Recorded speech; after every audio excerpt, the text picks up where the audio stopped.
Alright, it's going to be a very quick video of how I figured out how to automate everything. So, I'm my foundry. I have my capacitors on both sides with cables.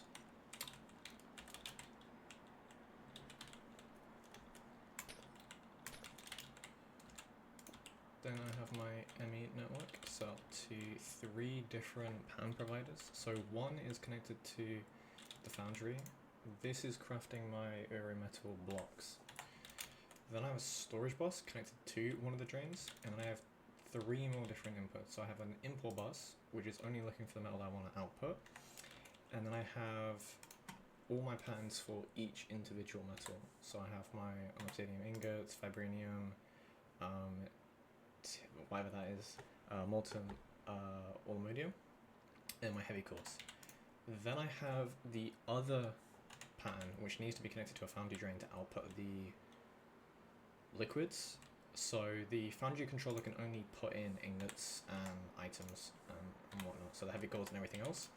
And then anything that requires liquids needs to be connected to a foundry drain.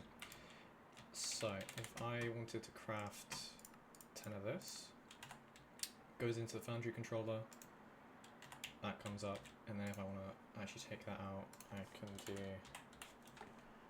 that, and the outputs, and that goes through. And then if I want to do the same thing for that, I need to take that out. So let me just craft 100 of that. So all the liquids go in.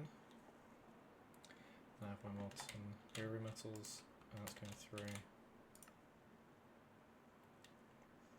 And then bit by bit. And there we go.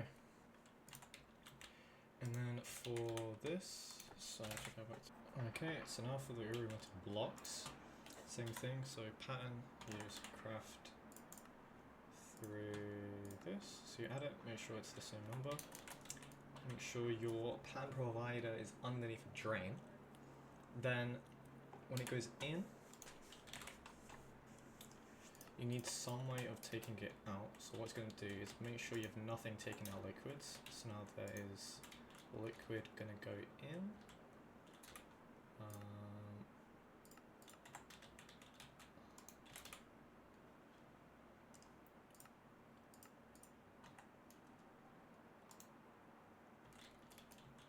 So now it's going in, and then I have an import bus with only the metal blocks. So as soon as it's done cooling, it's going to take it, and there we go. So through each stage, what I'd say is just get a lot of these molten items, then go through crafting a whole bunch of the molten metal, and then for the import bus, put the metal on, and once you've got a bunch of that, then take this out, and then start crafting up the blocks.